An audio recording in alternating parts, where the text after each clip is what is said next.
नमस्कार दोस्तों, आप सभी का एक बार फिर से चयन क्लासेज के YouTube चैनल पर स्वागत है। तो आज फिर हम आपके लिए रीति रिवाज से संबंधित संभवतः आखिरी पार्टी होगा ये आज। इसके बाद आपको रीति रिवाज पढ़ने को नहीं मिलेंगे। आप लोग भी परेशान हो गए होंगे कि कितने रीति रिवाज हैं। भाई रीति रिवाज हमारे राजस्थान में बहुत सारे हैं, इसलिए क्या है ज्यादा लंबा वीडियो भी नहीं बना सकते, नहीं तो आप क्या पढ़ते पढ़ते बोरियत हो जाती है हमको एक ही चीज को। इसलिए हम छोटे छोटे पार्ट्स में देते हैं जिससे आप बोर भी ना हो, जब भी आपको समय मिले और आप देख लें। तो आज हम आपको 5वां पार्ट देने जा रहे हैं रीति रिवाज से संबंधित। कोशिश करेंगे कि आज बचे हुए जितने भी हमारे रीति रिवाज हैं, जो अभी ये जो हम करा रहे हैं आए हुए नहीं लेकिन आने की पूरी संभावना है, तो पूर्ण करा दें। तो आप सभी से निवेदन है कि ज्यादा से ज्यादा संख्या में हमारे चैनल को सब्सक्राइब करें और अपने दोस्तों में आपकी कोई जान पहचान में विद्यार्थी हैं जो पढ़ रहे हैं, कंपटीशन की तैयारी कर रहे हैं, उनको शेयर करें हमारे चैनल के बारे में इंफॉर्मेशन, जिससे हमारा प्रोत्साहन बना रहे, मनोबल बना रहे, हम आपको पढ़ाने के लिए हमेशा प्रोत्साहित रहें। तो चलिए देखते हैं आज अपना पहला प्रश्न आज के वीडियो का। तो आज हमारा पहला प्रश्न है कि पति की मृत्यु कहीं अन्यत्र होने वहीं उसका दाह संस्कार कर दिया जाए तो उसके किसी चिन्ह के साथ उसकी विधवा द्वारा चितारोहण कहलाता है। यहाँ पूछा है हमसे कि जब किसी औरत की पत्नी, तो किसी औरत जो है उसका पति की मृत्यु हो जाती है और वो जहाँ उसका निवास स्थान है वहां नहीं हो, किसी दूसरी जगह पर उसकी मृत्यु हो जाए और उसका दाह संस्कार वहीं पर कर दिया गया हो वहां के लोगों द्वारा। तो अब जो पहले के टाइम में होता था अब तो ये सब बंद हो गया है, सती प्रथा भी बंद हो गई है और इस तरह से कोई भी विधवा या कोई भी औरत क्या बोलते हैं जीवित चितारोहण नहीं कर सकती है, क्योंकि ये कानूनन अपराध है और करना भी नहीं चाहिए। बहुत ही ज्यादा गलत प्रथाएं थी उस टाइम। तो यहाँ पर पूछा है कि जो पति की मृत्यु हो जाती है कहीं अन्यत्र और उसका दाह संस्कार कर दिया जाता है उसी जगह पर, तो उसका कोई चिन्ह उस विधवा के पास होता था तो उसको लेकर वो क्या चितारोहण करती थी। जो इस प्रथा को राजस्थान में क्या कहा जाता था, किस नाम से जाना जाता था, ये पूछा है हमसे इस प्रश्न के अंदर। तो यहाँ पर हमें 4 ऑप्शन दिए हैं। सती प्रथा कहा जाता था, अनुमरण कहा जाता था या अनुगमन कहा जाता था या 1 व 2 यानी सती प्रथा व अनुमरण दोनों कहा जाता था। तो ये जो प्रथा है आप सोच रहे होंगे यार ये सती प्रथा जैसा ही तो है, लेकिन ये सती प्रथा नहीं है, इसके अंदर थोड़ा सा डिफरेंस है। सती प्रथा में तो क्या होता है कि पति की जो मृत्यु हो जाती थी सेम ही प्लेस पर होती थी, तो पति के शव के साथ ही पत्नी जीवित चिता के अंदर बैठ जाती थी, वो तो सती प्रथा होती थी। लेकिन इसके अंदर क्या है, पति का तो देहांत हो गया कहीं अन्यत्र और उसका दाह संस्कार कर दिया जाता था, तो जो उसका कोई भी चिन्ह वगैरह उसके पास रहता था उसको लेकर वो चितारोहण करती थी विधवा पत्नी उसकी। तो यहाँ पर उसको क्या कहा जाता था पहले के टाइम में, अनुमरण कहा जाता था। तो इस प्रथा के बारे में पूछा जाए तो हम क्या बोलेंगे, अनुमरण कहा जाता था राजस्थान में। अब बढ़ते अगले प्रश्न की ओर। समाधि प्रथा निम्न में से किसे कहा जाता है। अब क्या हमसे पूछा है कि समाधि प्रथा, राजस्थान के अंदर एक समाधि प्रथा प्रचलित थी, अभी भी कभी कभार कोई साधु संत कर लेते हैं। इसका संबंध में मुख्य रूप से जो साधु संत होते हैं हमारे उनसे, या कोई एक तरह से विख्यात नहीं होते, मुनि वगैरह इनसे हुआ करता था। पहले देखने में ज्यादा मिलता था, अब तो इसके खिलाफ भी एक्ट कानून बन चुका है हमारे राजस्थान में, पूरे भारत में। तो यहाँ पूछा है हमसे कि समाधि प्रथा निम्न में से किसे कहा जाता है। हमें 4 ऑप्शन दिए गए हैं। पहला, जब कोई पुरुष या साधु आग में जलकर आत्महत्या कर ले। बताओ, कोई अगर आत्महत्या करेगा तो कोई इसको समाधि प्रथा थोड़ी कहते हैं, ये तो कानूनन अपराध है भाई, ऐसा करना भी नहीं चाहिए और ना कोई करना भाई। किसी के साथ कोई करे तो उसे रोक जरूर लेना, क्योंकि ये तो बहुत गलत है, अपराध है कानूनन।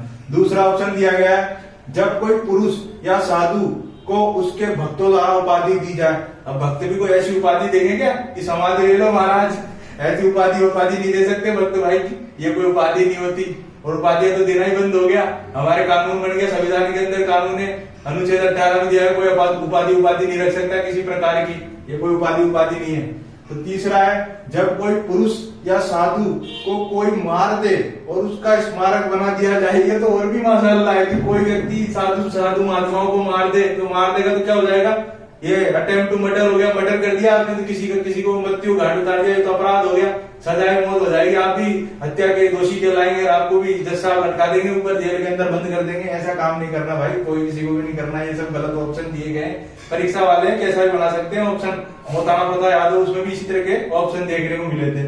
अब हमारा चौथा ऑप्शन है कि जब कोई पुरुष या साधु मृत्यु का वर्ण करने के उद्देश्य से जल में डूबकर या मिट्टी में दबकर मृत्यु को प्राप्त करता था, यानी पहले क्या साधु संत होते थे, अभी भी होते हैं, अभी ये प्रथा बंद हो गई है, कानून वगैरह बन गया है। तो पहले क्या है, साधु जो खुद अपनी इच्छा से जल में समाधि ले लेते हैं, जल में चले जाते थे और उसके अंदर डूब जाते थे खुद ही अपनी इच्छा से। और दूसरा क्या है, मिट्टी के अंदर गड़ जाते थे खुद, जब तक उनको क्या भोजन पानी ये सब त्याग दिया करते थे तो उनकी मृत्यु हो जाती थी। तो वो क्या एक तरह से समाधि लेना कहा जाता था, उनके जो प्रथा ये जो थी उसे समाधि प्रथा कहा जाता था। और इसके बाद ये क्या है, पूजा करते थे इनकी लोग बाग, लेकिन ये सब क्या गलत हुआ करता था, उस टाइम था चलता था, लेकिन आजकल सही नहीं है और होना भी नहीं चाहिए। तो इसका उत्तर हो जाएगा हमारा चौथा। अब बढ़ते हैं आगे। पर्दा प्रथा का उल्लेख सर्वप्रथम कौन से ग्रंथ में मिलता है? हमसे पूछा गया है, हमारे राजस्थान में, भारत में जब हमारे यहाँ मुसलमानों का आगमन हुआ तब पर्दा प्रथा का प्रचलन हुआ। पर्दा प्रथा क्या, औरतें घूंघट निकाल के रखना चालू कर दिया राजपूत समाज ने अपनी औरतों को। आज भी देखने को मिलता है हमारे राजस्थान में पर्दा वगैरह यानी घूंघट निकाला जाता है, लेकिन पहले सांकेतिक रूप में हो गया है। कुछ समाजों में ज्यादा मिलता है, कुछ में कम हो गया है, धीरे धीरे कम हो रहा है। उस समय की जरूरत होगी इसलिए प्रथा चालू हुई थी हमारे देश के अंदर। तो यहाँ पूछा है पर्दा प्रथा क्या होता है, घूंघट वगैरह निकालते थे, उसको पर्दा प्रथा कहा जाता था। तो यहाँ पर्दा प्रथा का उल्लेख सर्वप्रथम कौन से ग्रंथ में मिलता है, ये पूछा गया है हमसे।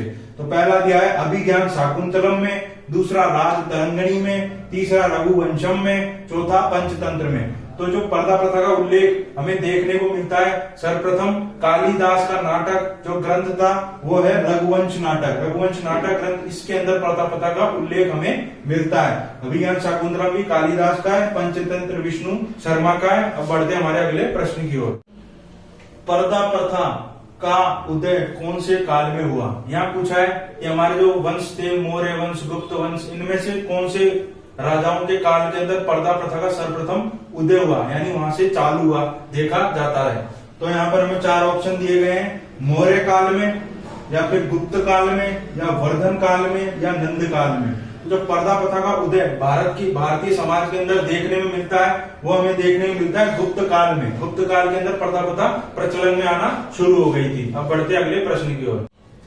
दहेज प्रथा का उल्लेख सर्वप्रथम कब देखने को मिलता है? यहाँ पर जो हमारे समाज के अंदर, भारतीय समाज में दहेज प्रथा का प्रचलन था, तो इसके बारे में पूछा गया है कि वो कौन सी सदी के अंदर सर्वप्रथम देखने में मिला था। तो यहाँ हमें पहला ऑप्शन दिया गया है प्रथम सदी ईसवी पूर्व, दूसरा छठी सदी ईसवी पूर्व, यानी हमारे जो ईसवी सन चालू हुआ उससे पहले, छठी सदी उससे पहले, फिर उसके बाद 7वीं सदी ईसवी पूर्व, या इनमें से कोई नहीं। तो जो दहेज प्रथा का उल्लेख हमको सर्वप्रथम देखने को मिला भारतीय समाज में, हमारे भारत के अंदर, वो हमें मिला है छठी सदी ईसवी पूर्व के अंदर सर्वप्रथम देखने मिला है। राजा बिंबसार, हर्यक वंश का राजा था बिंबसार, उसके समय में सबसे पहले उसने क्या है, कौशल नरेश थे महाकौशल, उनकी पुत्री थी महाकौशला, उससे विवाह हुआ था बिंबसार का। तब दहेज दिया था कौशल नरेश महाकौशल ने अपने पुत्री महाकौशला को, नंदीग्राम ऐसा कोई ग्राम का नाम है, वो उनको दहेज के रूप में दिया था। तो यहाँ पर हर्यक वंश के राजा थे बिंबसार, उनके टाइम में देखने को मिला था छठी सदी ईसवी पूर्व में। मैं अगले प्रश्न और क्लियर कर दूंगा। चलिए बढ़ते आगे। दहेज प्रथा का संबंध सर्वप्रथम किस राजा से देखने को मिलता है? तो मैंने आपको बताया था पिछले प्रश्न में कि जो दहेज प्रथा है हमारे भारतीय समाज के अंदर छठी ईसवी पूर्व में देखने को मिली थी, यानी प्रारंभ हुई थी। और उस समय किसका राज था हमारे भारत में? मुख्य रूप से जो बड़ा सम्राट था हमारे भारत का, वो था हर्यक वंश का, संस्थापक ही था, हर्यक वंश का राजा था बिंबसार। तो बिंबसार के समय में दहेज प्रथा का उल्लेख मिलता है हमें छठी ईसवी पूर्व में। और बिंबसार का जो विवाह हुआ था वो कौशल नरेश थे महाकौशल, उनकी पुत्री थी महाकौशला, उसके साथ इसका विवाह हुआ था बिंबसार का, हर्यक वंश के राजा का, छठी ईसवी पूर्व में। तो जो महाकौशल थे, कौशल नरेश, उन्होंने काशीग्राम, कौन सा ग्राम?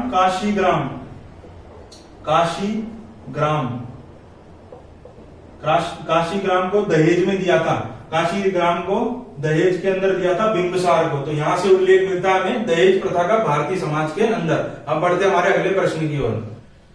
विधवा पुनर्विवाह अधिनियम आधुनिक भारत में कब पारित किया गया? कि पहले क्या है, हमारे भारतीय समाज के अंदर बाल विवाह का प्रचलन और बहु विवाह का प्रचलन बहुत ज्यादा था। तो बाल विवाह हो जाने से हमारे भारतीय समाज के अंदर क्या है, जो हमारी महिलाएं होती थी यानी जो बच्चियां होती थी वो कम उम्र में ही विधवा हो जाया करती थी और उनका जो जीवन होता था वो नारकीय हो जाता था, क्योंकि छोटी छोटी बच्चियों का बड़े बड़े 20-20 बरस अपने से बड़े लोगों से शादी कर दिया, व्यक्ति से, पुरुष से शादी कर दी जाती थी। पहले हमारा समाज इसी था, इसी प्रकार का था, अशिक्षित था। तो उससे जो महिलाएं होती थी, छोटी उम्र उनकी कमी रहती थी, तो वो क्या है, उनका जीवन नारकीय हो जाता था, जो बहुत ही गलत था। तो उसको देखते हुए अंग्रेज सरकार के अंदर हमारे लॉर्ड डलहौजी के टाइम में, कौन से लॉर्ड डलहौजी के टाइम में विधवा पुनर्विवाह अधिनियम को पारित किया गया। तो यहाँ समय पूछा है हमसे, पहला दिया 1756 ईस्वी में, 1956 ईस्वी में, या 1856 ईस्वी में, या 1947 में। तो विधवा पुनर्विवाह अधिनियम लॉर्ड डलहौजी के टाइम के अंदर पारित किया गया, 1856 ईस्वी के अंदर पारित किया गया। अब बढ़ते हमारे अगले प्रश्न की ओर। विधवा पुनर्विवाह अधिनियम को पारित कराने में सर्वाधिक किसका योगदान था? यहाँ पूछा है हमसे 1856 ईस्वी में जब विधवा पुनर्विवाह अधिनियम पारित किया गया लॉर्ड डलहौजी के द्वारा, तो वह भारतीय व्यक्ति कौन था जिसका सर्वाधिक योगदान था विधवा पुनर्विवाह को पारित कराने में? ये हमसे इस प्रश्न के अंदर पूछा गया है और हमसे 4 ऑप्शन दिए गए हैं। पहला महात्मा गांधी जी का, दूसरा हरविलास शारदा का, तीसरा पंडित जवाहरलाल नेहरू जी का, चौथा ईश्वर चंद्र विद्यासागर का। तो जो विधवा पुनर्विवाह अधिनियम को पारित कराने में 1856 ईस्वी के अंदर ईश्वर चंद्र विद्यासागर का सर्वाधिक योगदान था भारतीय व्यक्तियों में से। अब बढ़ते हैं हमारे अगले प्रश्न की ओर। राजस्थान में शासक समुदाय अपनी लड़की की शादी में दहेज के साथ कुंवारी कन्याएं भी भेजते थे, उस प्रथा को क्या कहा जाता था? यहाँ पर हमसे पूछा गया है कि जब राजा महाराजाओं का टाइम था तो वहां पर जो अपनी राजकुमारियों की शादी करते थे, उनका विवाह करते थे, तो उनके साथ में क्या है, कुछ दासियों के रूप में कुंवारी कन्याएं भी भेजते थे। तो ये जो कुंवारी कन्याओं को भेजा जाता था, उस प्रथा को क्या कहा जाता था? तो यहाँ पर हमें 4 ऑप्शन दिए गए हैं। ओलंदी कहा जाता था, नाता प्रथा कहा जाता था, डावरिया प्रथा कहा जाता था, या सागड़ी प्रथा कहा जाता था। तो यहाँ पर जो ये प्रथा थी इसको कहा जाता था डावरिया प्रथा। अब यहाँ पर आपको कंफ्यूज नहीं होना कि मैंने आपको जो पहले प्रश्न पढ़ाया पहले वीडियो में, उसमें एक ओलंदी पढ़ा होगा, उसमें भी सेम मिलता जुलता सा ऑप्शन था। ओलंदी किसे कहा जाता है? जो वो स्त्रियां जाती है ना साथ में, उन स्त्रियों को, साथ में जाने वाली स्त्रियों को ओलंदी कहा जाता है। लेकिन जो प्रथा है, साथ में भेजी जाती थी लड़कियां, तो इस जो भेजने की जो प्रथा है इसको क्या कहा जाता था? इसको डावरिया कहा जाता था। इन दोनों में कंफ्यूज नहीं होना कि सर ने पहले तो ओलंदी बताया था। ओलंदी का मतलब होता है वो जो स्त्रियां जा रही है उन स्त्रियों को ओलंदी कहा जाता है, और जो भेजा जा रहा है जिस प्रथा में, जिस सिस्टम में, उस सिस्टम को डावरिया कहा जाता था। ये चीज हमें ध्यान रखनी है, बहुत कंफ्यूजन हो सकता है। नाता मैंने आपको बताया था, जनजातियों के अंदर जब पति पत्नी स्वेच्छा से पत्नी छोड़कर चली जाती है, अपने पति को दूसरे पुरुष के साथ रहने लग जाती है बिना शादी के रीति रिवाजों के, तो उसे नाता प्रथा कहा जाता है। और सागड़ी प्रथा बंधुआ मजदूरी को कहा जाता है, जो अब नहीं किया जाता, अब तो कानून बन गए इन सबके। तो अब बढ़ते हैं अगले प्रश्न की ओर। मोड़ बांधना कहा जाता है। हमसे प्रश्न पूछा है कि मोड़ बांधना किससे संबंधित है, किसे कहा जाता है मोड़ बांधना राजस्थान की संस्कृति के अंदर? तो यहाँ पर हमें ऑप्शन दिए गए हैं। पहला ऑप्शन दिया है विवाह के दिन वर के सिर पर सेहरा बांधना, दूसरा विवाह पर वर के सिर पर साफा बांधना, तीसरा विवाह पर घोड़ी को चने की दाल खिलाना, चौथा है इनमें से कोई नहीं। तो तीसरा तो ऐसे ही नहीं होगा, अरे घोड़ी को चने की दाल खिलाना थोड़ी कोई मोड़ बांधना होता है यार। लेकिन यही है एग्जाम में ऐसे उठपटांग ऑप्शन भी देता है, तो आदमी कंफ्यूज हो जाए, लगा दे यार यही होगा यार, अजीब सा ऑप्शन लग रहा है, ये हो सकता है। जबकि मोड़ बांधना क्या होता है, यहाँ पर हमें पहला ऑप्शन दिया गया है विवाह के दिन वर के सिर पर सेहरा बांधना। जो पगड़ी बनती है उसके ऊपर आपने देखा होगा सेहरा लगाया जाता है वर के, तो उसको कहा जाता है मोड़ बांधना। यहाँ पर फिर ऐसे भी लिखा जा सकता है सेहरा बांधना या मोड़ बांधना। तो मोड़ बांधना या सेहरा बांधना कोई मोड़ बांधने की प्रथा कहा जाता है। विवाह के अवसर पर क्या जाता है, साफा बांधना नहीं होता। साफा से कंफ्यूज नहीं होना है हमें। अब बढ़ते हैं अगले प्रश्न की ओर। विवाह निश्चित होने पर वे उपहार जो लड़की के पिता की ओर से लड़के के लिए भेजे जाते थे, इस प्रथा को कहा जाता है। यहाँ पर पूछा है हमसे कि जो जब निश्चित हो जाता है विवाह, उस समय लड़की के जो पिताजी होते हैं, विवाह निश्चित होने पर जो लड़के को उपहार भेजते हैं, उस प्रथा को क्या कहा जाता है? प्रथा को पूछा, उपहार को नहीं, प्रथा को क्या कहा जाता था? तो यहाँ पर हमें ऑप्शन दिया गया है टीका कहा जाता है, रीत कहा जाता है, बड़ी पड़ला कहा जाता है या सामेला कहा जाता है। तो विवाह निश्चित होने पर वे उपहार जो लड़की के पिता की ओर से लड़के के लिए भेजे जाते थे, इस प्रथा को कहा जाता है टीका। लग्न टीका का फंक्शन देखा होगा ना, वो उसी से मिलता जुलता है टीका प्रथा से। अब बढ़ते हैं हमारे अगले प्रश्न की ओर। विवाह निश्चित होने पर लड़के वालों की तरफ से लड़की को भेजे जाने वाले उपहार कहलाते थे। यहाँ पर भी हमें शब्दों को अच्छे से पढ़ना है। यहाँ पर लिखा हुआ है कि विवाह निश्चित होने पर, ये निश्चित होने पर बोला गया है, जो उपहार लड़की को भेजे जाते थे। इसी प्रकार पिछले प्रश्न में निश्चित होने पर लड़के को जो उपहार भेजे जाते थे उसे टीका कहा जाता है, और जो विवाह निश्चित होने पर लड़के वालों की तरफ से लड़की को भेजे जाने वाले उपहार कहलाते थे। ये पूछा है, तो यहाँ पहला दिया है बड़ी पड़ला, दूसरा रीत, तीसरा सामेला, चौथा लग्न पत्रिका। तो जो इस प्रश्न का उत्तर हो जाएगा उसे रीत कहा जाता था। बड़ी पड़ला और रीत में छोटा सा ही अंतर है। ये तो क्या है, विवाह निश्चित होने पर, जैसे निश्चित होता है तो जो उपहार भेजे जाते हैं लड़के वालों की तरफ से लड़की को, उसे तो रीत प्रथा कहा जाता है। लेकिन जो विवाह के अवसर पर जो भी गहने, श्रृंगारिक वस्त्र, आभूषण भेजे जाते हैं लड़की को लड़के वालों की तरफ से अवसर पर, ना कि निश्चित होने पर, यानी निश्चित हो जाने के बाद जब विवाह का अवसर आ गया उस पर जो उपहार भेजे जाते हैं लड़के वालों की तरफ से लड़की को, तो उसे क्या कहा जाता है, उसे बड़ी पड़ला कहा जाता है। विवाह के अवसर पर भेजे जाते हैं जब, और जब ये निश्चित हो जाता है तो उसको क्या कहा जाता है, रीत। तो अब बढ़ते हैं अगले प्रश्न की ओर। वर की अंगरखी, कुर्ता, चूड़ीदार पायजामा बनाने के लिए दर्जी मुहूर्त से नाप लेता है, इसे क्या कहा जाता है, यानी कहा जाता था। तो ये सब जो भी कपड़े होते हैं वर के यानी दूल्हे के, कुर्ता, चूड़ीदार पायजामा, ये सब क्या पहले गुलाबी रंग के ही सिलवाए जाते थे, यानी गुलाबी रंग के कपड़े के, गुलाबी रंग को शुभ माना जाता ही और माना जाता था पहले के टाइम के अंदर। तो गुलाबी रंग के ये सब सिलवाए जाते थे। दर्जी जो विशेष मुहूर्त से नाप लेता था, उसके बाद ये कपड़े बनते थे और दूल्हे को घोड़े बारात चढ़ती थी उस दिन पहनाए जाते थे। तो ये इसके बारे में पूछा गया है, जो प्रथा है पूरी, इसे क्या कहा जाता है इन चारों में से। पहला है हलदायक की पूजा कहा जाता है, दूसरा इकताई कहा जाता है, या बत्तीसी नूतना कहा जाता है, या लग्न पत्रिका कहा जाता है। तो वर की अंगरखी, कुर्ता, चूड़ीदार पायजामा बनाने के लिए दर्जी मुहूर्त से नाप लेता है, इस प्रथा को क्या कहा जाता है, इकताई प्रथा कहा जाता है। इसे क्या कहा जाता है, इकताई प्रथा कहा जाता है। अब यहाँ पर लिखा है हलदायक की पूजा।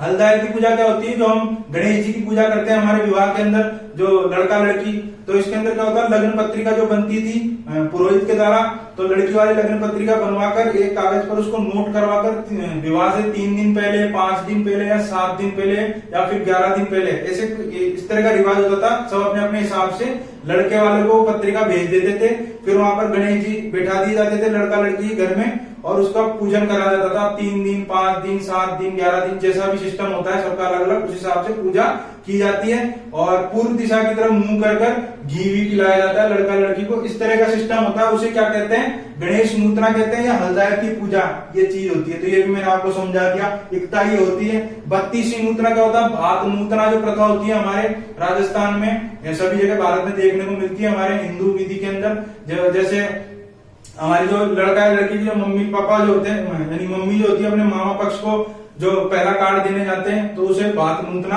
आ जाता है कि भाई आप पूरा सहयोग करें विवाह में, तो उसे बत्तीसी नूतना, भात नूतना कहा जाता है। आइए देखते हैं हमारा अगला प्रश्न। विवाह के अवसर पर हथलेवा के समय दुल्हा दुल्हन के दुपट्टे व चुनरी में जो गांठ लगाई जाती है उसे कहा जाता है।